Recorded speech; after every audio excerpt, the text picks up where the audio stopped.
Om Namo Bhagavate Vasudevaya. Om Namo Bhagavate Vasudevaya. Om Namo Bhagavate Vasudevaya. Narayanam Namaskritya Naram Chaiva Narottamam Devim Saraswatim Vyasam Tato Jayamudiraят. Ashtaprayeshu Bhadreshu Nityam Bhagavata Sevaya. Bhagavati Uttama Shloke Bhaktir Bhavati Naistaki. Om Agnanatimirandasya Gnananjana Shalakaya Chakshurunmilitam Mena Tasmai Shri Gurave Namaha. Namo Vishnupadaya Krishna Preshthaya Bhutale Srimate Bhakti Vedanta Swamiti Namine. Namaste Saraswate Deve Gauravani Pracharini Nirvishesha Shunyavadi Paschatya Deshatarine. Jai Shri Krishna Chaitanya Prabhu Nityananda Shri Advaita Gadadhara Shivasadi Gaura Bhakta Hare Krishna Krishna Krishna Hare Hare Hare Rama Rama Rama Hare Hare.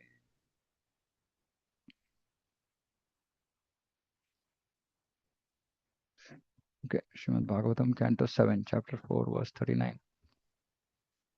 Very nice verses. So we are continuing the experience Prahlad Maharaj is having. So here we said that he was being always embraced by the Lord. He did not know how his bodily necessities were being automatically performed. क्वचित् रुदति वैकुण्ठ चिन्ता शबलचेतनः क्वचित् धसति तच्चिन्ताह्लाद उद्गायति क्वचित्. Because of advancement in Krishna consciousness. So Prabhupada is saying because of his advancement in Krishna consciousness, he sometimes kvachit rudati, sometimes cried, sometimes laughed, hasati, kvachit hasati, sometimes expressed jubilation, ahladaha, and udgayati, sometimes sang loudly. Now, Vaikuntha Chinta, Tat Chinta, Chinta means thoughts. Because of Vaikuntha Chinta, or Chinta about Krishna, meaning thinking about Krishna.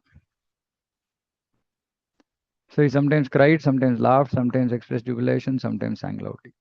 So Prabhupada is saying that it is because of advancement in Krishna consciousness.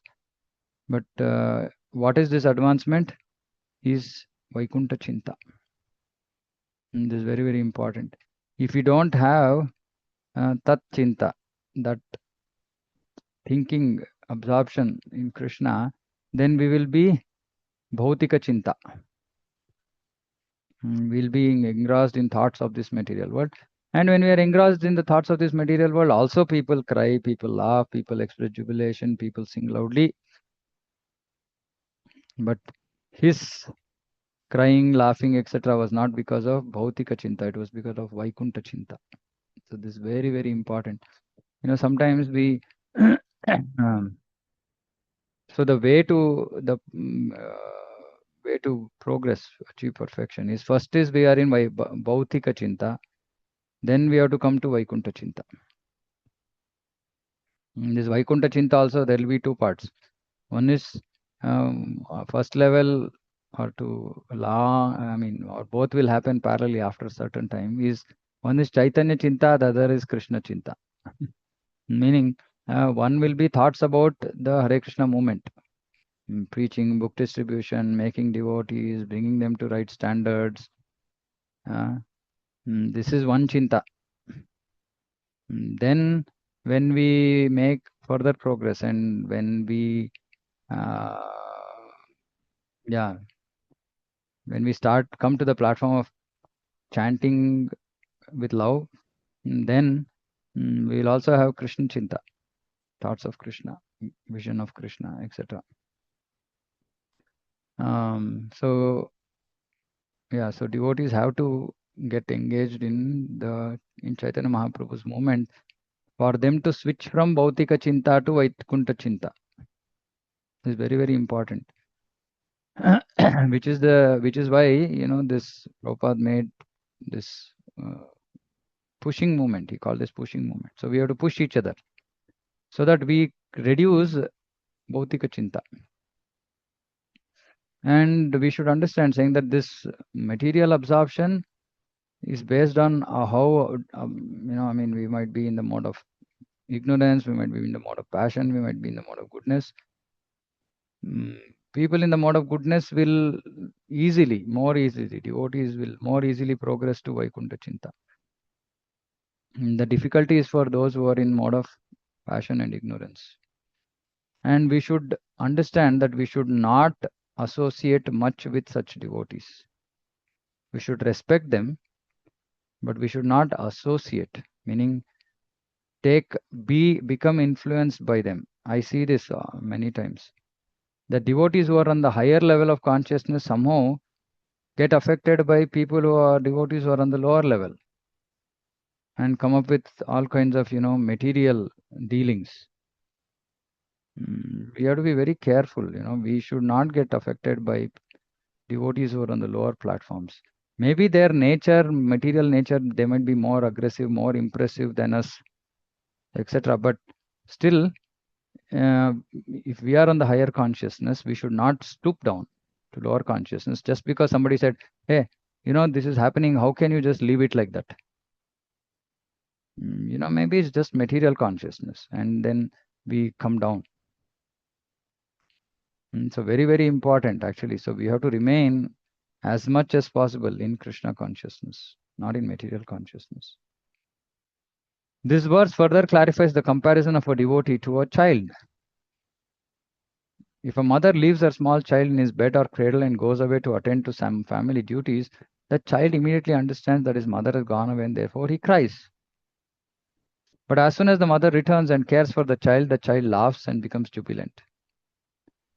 Similarly, Prahlad Maharaj, being always absorbed in thoughts of Krishna, sometimes felt separation, thinking, where is Krishna? Now, we can discuss these things only when we move from material consciousness to Krishna consciousness. Right? And in this Krishna consciousness, like Prahlad Maharaj was always absorbed in thoughts of Krishna and sometimes felt separation because Krishna sometimes shows himself, sometimes doesn't show himself. So Prahlad Maharaj is thinking, where is Krishna? Then he cries. This is explained by Sri Chaitanya Mahaprabhu. Shunyaitam Jagat Sarvam Govinda Virahena Me. When an exalted devotee feels that Krishna is invisible, feels that, because Krishna is always visible, but like Srimati Radharani, Krishna was just beside her, but Madhumangal said, oh, I drove away the bee. So Radharani thought that he drove away or Krishna went away. Though Krishna was standing just right there with her. She couldn't see Krishna. So Krishna became invisible to her. She felt that Krishna is not there. And an exalted devotee feels that Krishna is not there, having gone away, he cries in separation. And sometimes when he sees that Krishna has returned to care for him, he laughs. Just as a child sometimes laughs upon understanding that his mother is taking care of him. These symptoms are called bhava. Nectar of devotion, various bhavas, ecstatic conditions of a devotee, ecstatic conditions are fully described. These bhavas are visible in the activities of a perfect devotee. So we should aspire for this. And we should remember saying that the more we are in Bhautika Chinta, we cannot come to this. We cannot experience the ecstatic conditions of separation from Krishna, meeting Krishna, seeing Krishna, smiling Krishna, smiles, looking at Krishna who is smiling.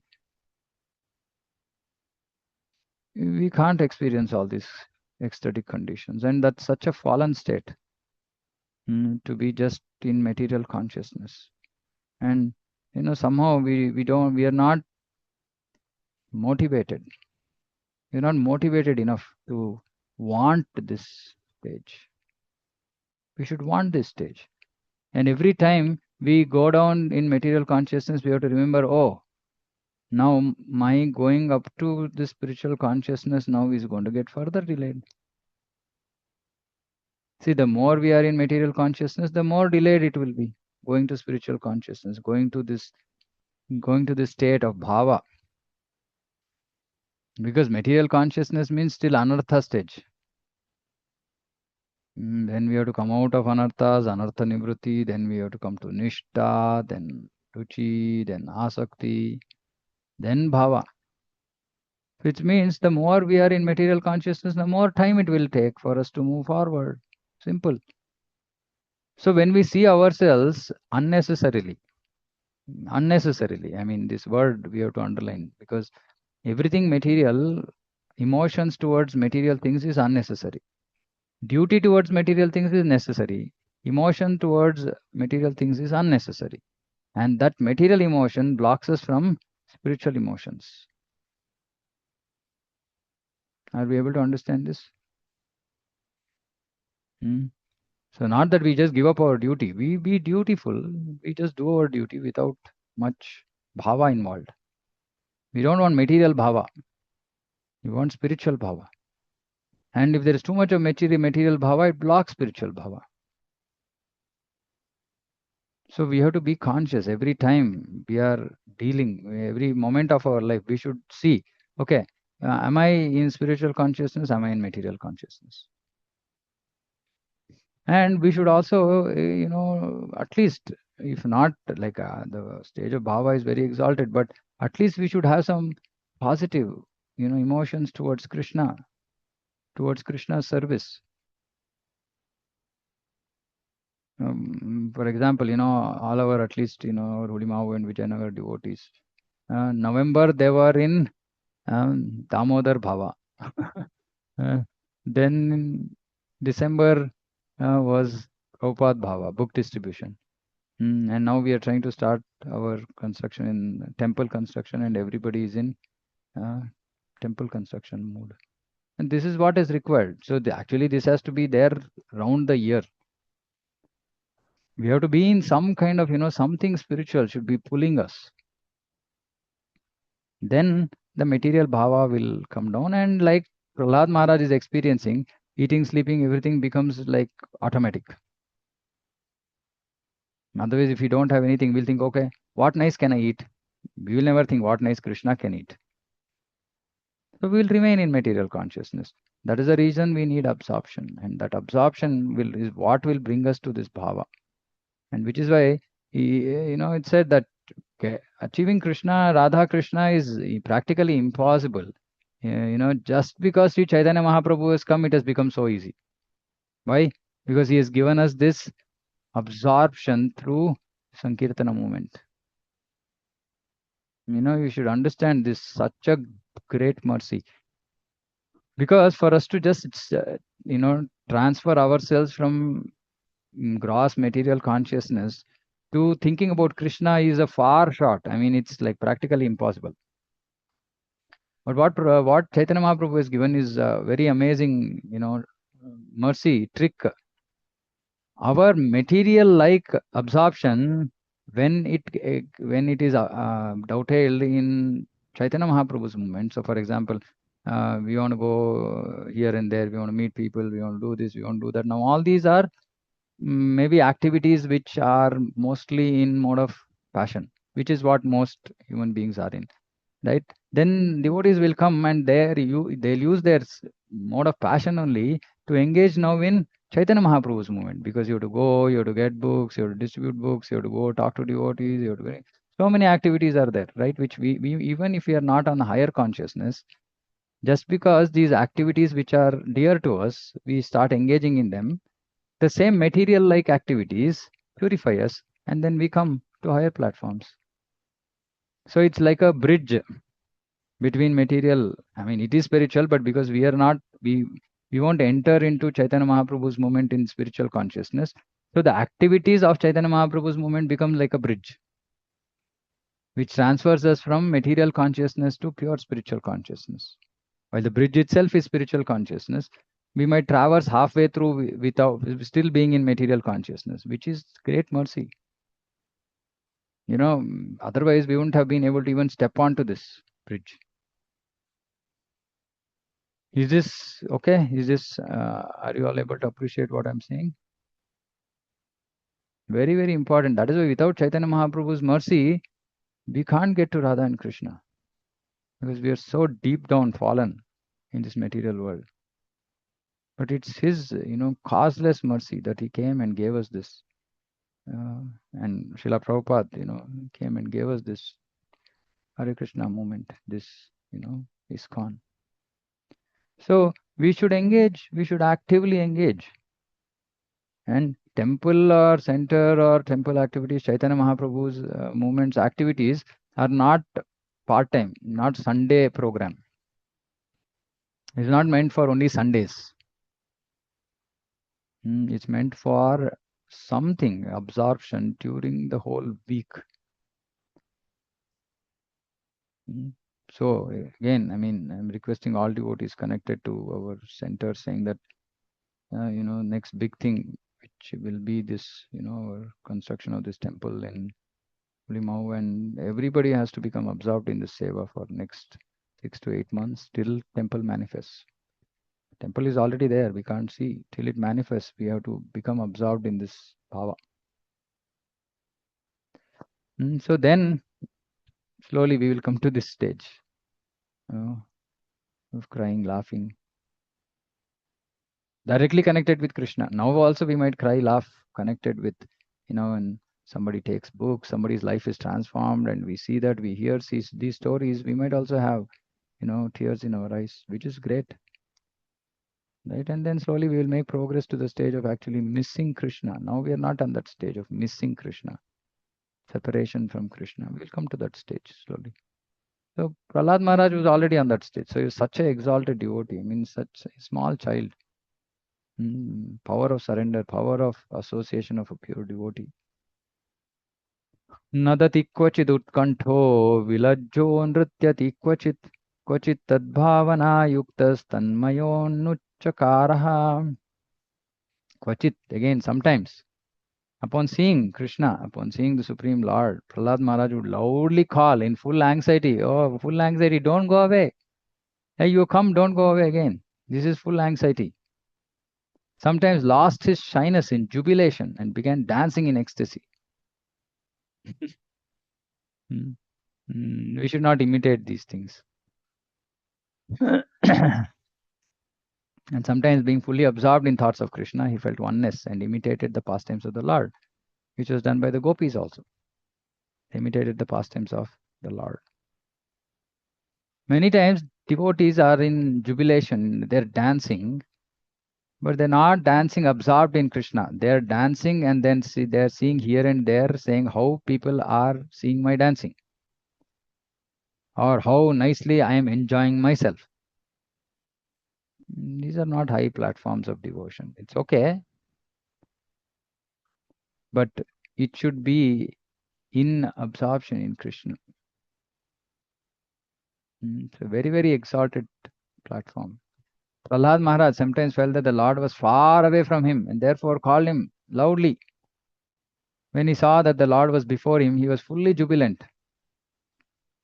Sometimes, thinking himself one with the Supreme, he imitated the Lord's pastimes, and in separation from the Lord, he would sometimes show symptoms of madness, like Chaitanya Mahaprabhu used to show. These feelings of a devotee would not be appreciated by impersonalists and even neophytes. In fact, even the higher, the ecstatic devotional feelings of devotees in Madhurya Bhava also cannot be appreciated by us. It seems so mundane and lusty. We can't appreciate it. Which is why we should only, read Shastra according to our adhikara. Adhikara is whatever right is based on our progress, our advancement, our detachment from material life, our attachment to Krishna. Otherwise, some things we might hear, we might not be able to appreciate. Actually speaking, we can't appreciate fully Shikshastaka. We can appreciate only up till 4 verses, maybe. Third only we can't appreciate Trinada Pisunichena, but then okay, at least we understand, okay, we have to get there. Fourth also, okay, little bit we can understand. Nadanam, najanam. After that, it's very, very difficult. And when we go to the last verse, it's like, what is this craziness? So we need spiritual advancement actually to even appreciate Shikshastaka. Forget about, of course, Shikshastaka is talking about those highest moods of devotion. But then there is still deeper knowledge, still deeper understanding of what happens on that platform, which is inconceivable to us at this point of time. So we have to slowly make progress. We have to understand that there's a long way to go. Unfortunately, we forget this and we think that we remain sometimes very happy with whatever spiritual progress we have made, which unfortunately is just the beginning. Mm. And sometimes think suddenly, some devotees think that they are like suddenly become boss. If we have become boss, that means that we can say Tata bye bye to Goloka Vrindavan. Mm. So all these are material mindset, material conception, material dealings. But you have to understand we are far from these exalted feelings of love and separation and devotion that Prahlad Maharaj is experiencing, the gopis are experiencing, etc. Far, far, far, far, far, far, far away. And like yesterday I was discussing, it should not make us, dejected, disappointed. It should inspire us, saying that, hearing this, wow, if I can be on this stage, if I can be jumping in jubilation, dancing in ecstasy, mm, fully absorbed in thoughts of Krishna, fully absorbed, meaning nothing else, nothing else. What an amazing consciousness that is. What an amazing state it is. So we should desire to come to bhava. It's not easy. Definitely it's not easy, but it's not difficult also. If we simply put our head down and follow the process, we will reach there. But our issue is we keep our head up and we see all things that are not required for us to see. Meaning we just poke our nose into everything, into other devotees and this and that and all that. And I've been repeatedly saying, okay, in the interest of service, we can always try to correct people, etc. But don't become other devotee conscious, which I keep seeing every time, again and again. And I try to tell devotees, but unfortunately, they're not able to appreciate it. It takes a long time for us to come to actual spiritual consciousness, which is service consciousness, not people consciousness. Hmm? You're always like, oh, this person is like that, that person is like this. But why are we bothered about this person being like that or that person being like that? Okay, reason the service is getting affected. Okay, then you have to notify authority. Authority needs to take care of it. But if it is not something else, small things will be there, irritants. It will always be there. Prabhupada always said, it's like in a kitchen. If two vessels are there, they will make sound. They will make noise. Similarly, if two devotees are there, there will be noise. But the more advanced of them will ignore the noise. The less advanced will delve on that noise, will think about that noise, will contemplate, will talk about others, will spread the poison. Please be wary about such people, such devotees. Actually, they are not devotees. If we are talking about others, is not a sign of devotion, especially devotees, Vaishnavas. One must go further and further into spiritual understanding. This is the point, right? Further and further. Just see. Prabhupada just didn't say one must go further into spirituality. Further and further because it's so deep, never ending, bottomless. It's like a bottomless well. Just keeps going, going, going, going, going.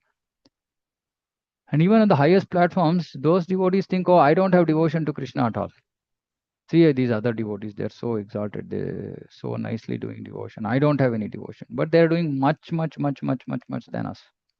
But still their internal state is, oh, I'm not doing good service at all to Krishna. Krishna is not pleased with me. See this devotee, newly he or she has come and so nicely they are serving Krishna. This is their mood. The first realization is impersonal Brahman, but one must go still further to realize Paramatma and eventually the Supreme Person of Godhead. And here we have to go from Dhanta, Dasya, Sakhya, Vatsalya, Madhurya. This Madhurya also we should go Swakiya, Parakiya. That Parakiya also then we should, so many stages are there. Right? Should so Gopi, then Manjari. Then we are getting somewhere. Here, the feelings of Prahlad Maharaj were in the mellows of Vatsalya, filial love and affection. parental love. So he's like a child. Prahlad is like a child. As a child cries when left by his mother, Prahlad felt that when the Lord was away from him, he began to cry. Again, a devotee like Prahlad sometimes sees that the Lord is coming from a long distance to pacify him, like a mother responding to a child, saying, "My dear child, do not cry, I am coming." Then the devotee, without being ashamed due to his surroundings and circumstances, because he's not aware of his surroundings at all, let alone being ashamed. He's not aware at all, but he's seeing Krishna coming and he begins to dance, thinking, "Oh, here is my Lord is coming."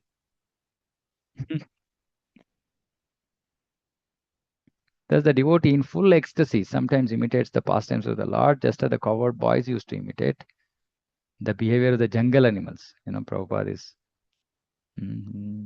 Prabhupada is not quoting gopis, he's quoting cowherd boys. He used to imitate the behavior of jungle animals. Gopis used to imitate Krishna's pastimes. However, he does not actually become the Lord. Prahlad Maharaj achieved spiritual ecstasies described herein by his advancement in spiritual understanding. So this should be our deep down desire, greed to get to this spiritual ecstasy, which means why spiritual ecstasy means which means that at that time we are sold out to Krishna.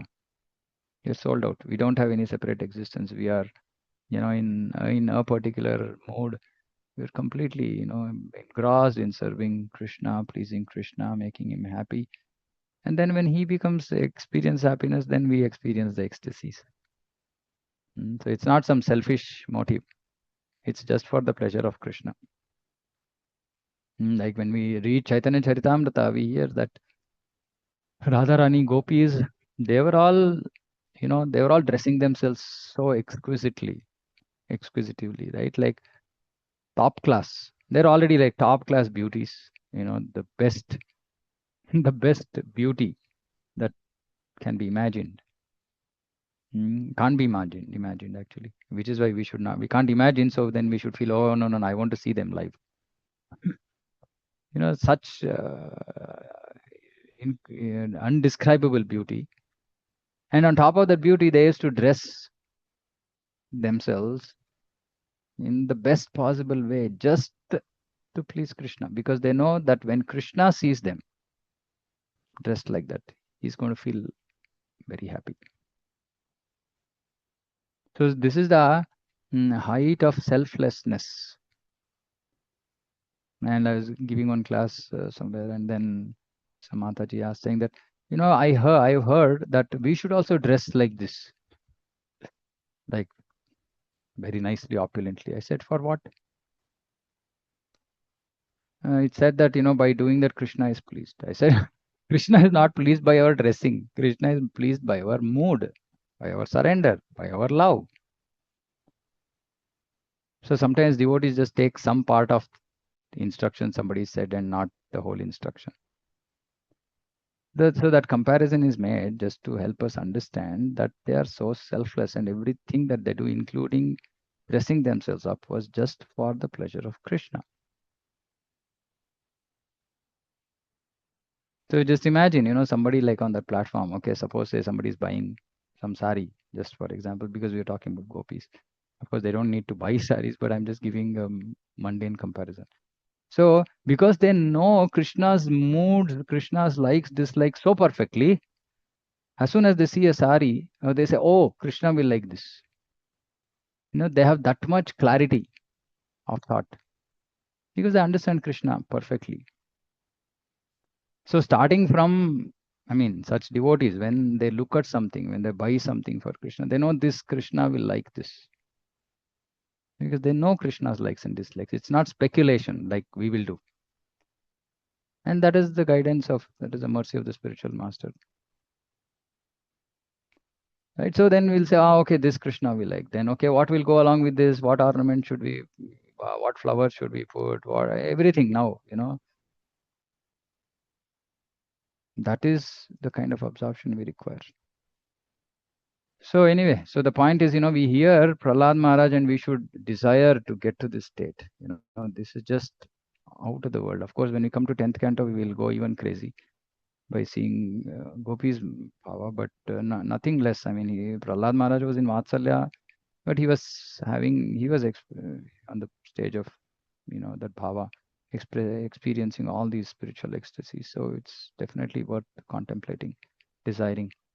And of course, what bhava we should desire, that we should also, I mean, yeah, that will get revealed to us as we do more hearing. We get more attracted to one rasa more than the other.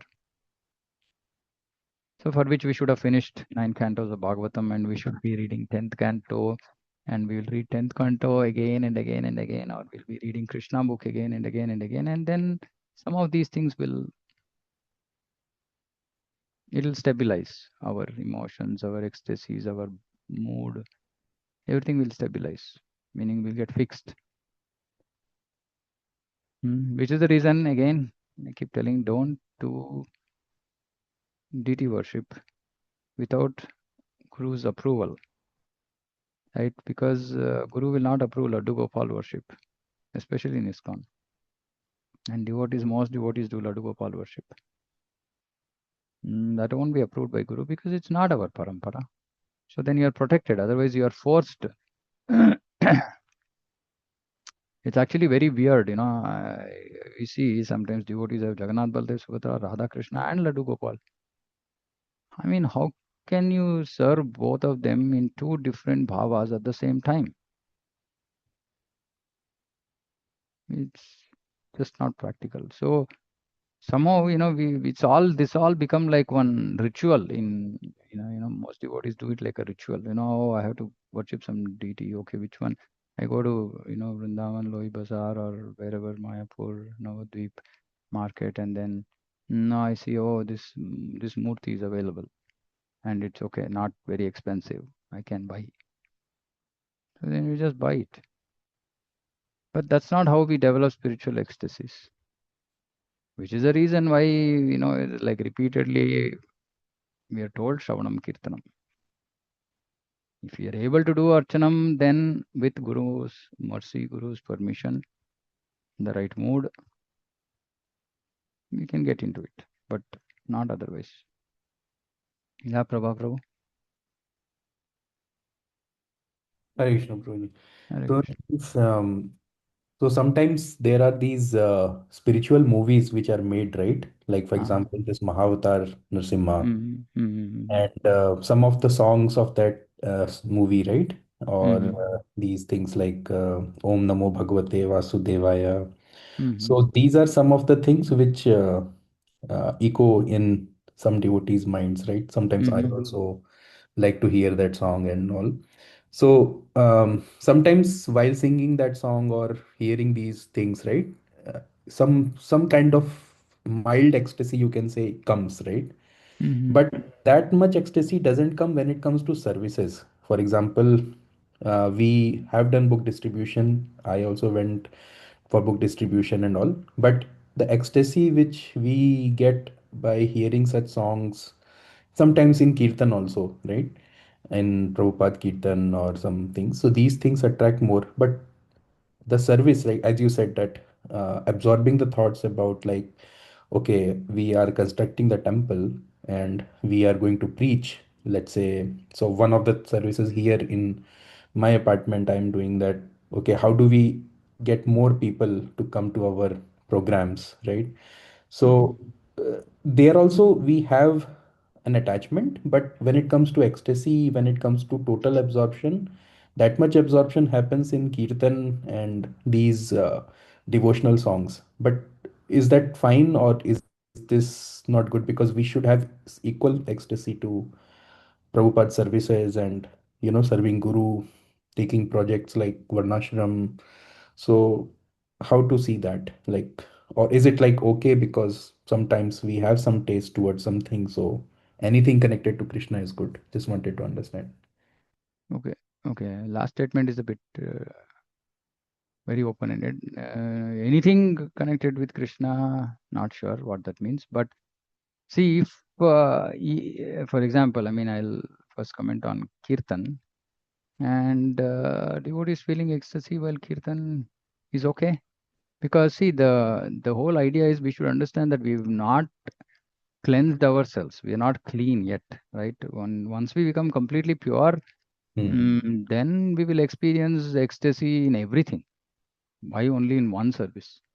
We like, because Yeah. everything is connected directly to Krishna, for the pleasure of Krishna, for the pleasure of Guru, for the pleasure of Srila Prabhupada. So we'll feel happy everything, right? But right now, whatever we are feeling, now just one thing we have to be very careful about is whether whatever we are feeling ecstatic about or in connection with whatever we are feeling ecstasy should be approved. Yeah. This is very important because otherwise we will do this dovetailing business. I like to play guitar, so I'll play guitar with Kirtan and I'm so happy. No, but did we even think whether Krishna was happy? So dovetailed happiness, or so-called happiness that we experience is okay, but it's at a much lower standard compared to pure devotion. But we all are in different stages of our devotion, different positions. So yeah, so it's okay, but we should not make it like a mm, mainstream. Mm, so sometimes people want, okay, without that djembe or whatever bongo, without that some devotees don't feel happiness in, because that's mode of passion, and like when the drum beats only, a heart will like be pumping up and down, right? It's totally in Yeah. mode of passion. Hmm. It's not Chaitanya Mahaprabhu's movement at all, but devotees like it because it's like passion, ding ding ding, it's like party. Yeah. So this is not good because it's going to set a very wrong standard, right? But if you are just sitting in kirtan and you just by the kirtan, maybe the tune, okay, somebody is singing very very devotional, very melodious, and you got carried away and you had tears in your eyes, great.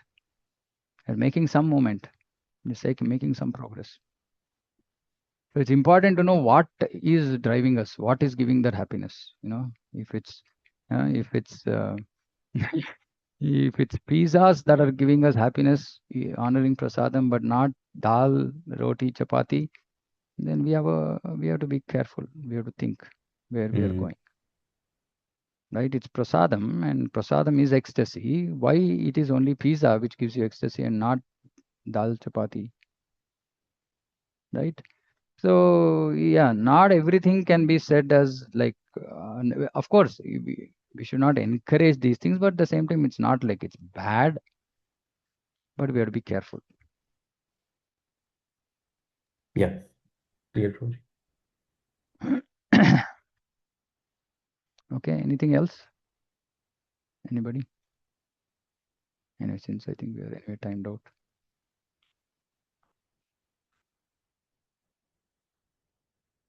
And again, see, if this is one thing that I'm like now firmly believing is those devotees who are not exposed to anything else at all and just exposed to the pure process of devotional service, they will not feel any shock in the sense, oh, okay, no pizza, oh, okay, that's fine. I mean, we never used to eating pizza, right? But those who are in this, have got into this habit because of whatever, right? Different associations we get and different kinds of things we get involved in, then we are like, oh, no pizza, you're only rice, pulao or this, that. Okay, we don't have anything interesting. What is interesting?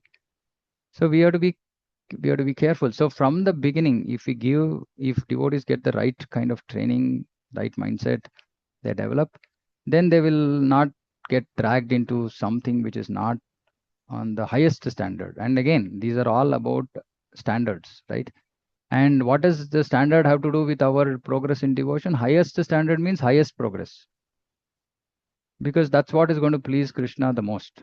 Of course, in all this, the most important thing is the mood, the emotions, real emotions that the devotee has towards Krishna. And when we follow such standards, for Krishna's pleasure, those emotions will develop. And all lower platforms, which are mostly for our mixed mood, right, for mostly for our sense gratification, is not going to be so pleasing to Krishna. So the time that we take to develop those emotions will also take time. So higher standards means faster progress. Simple. It's very simple. Somebody might argue saying that no, no, no, it's like this, but this is what philosophy is. This is what our acharyas have taught. So we can just argue whatever we want, but that's far from reality. Okay. Anything else? Anybody? Anyway, the important thing is Prahlad Maharaj's emotions, bhava that he's experiencing. And, I'm just repeating this to conclude the discussion that we should aspire, we should intensely aspire to get to this state, of complete absorption in Krishna, where we just don't know what's going on around us, right? And we're fully loved for and cared for the Lord by the Lord. And, this is what we need to aspire for. Everything else is suboptimal. Okay, we'll close here. There's nothing else. Shrimad Bhagavatam की जय, जगत गुरु शिल प्रभुपाद की जय, वांछा कल्पतरुभ्यश्च कृपा सिंधुभ्येव च पतितानां पावनेभ्यो वैष्णवेभ्यो नमो नमः। अंतकोटि वैष्णव की जय, समवेत गौरव भक्त की जय। हरे कृष्ण। By the way,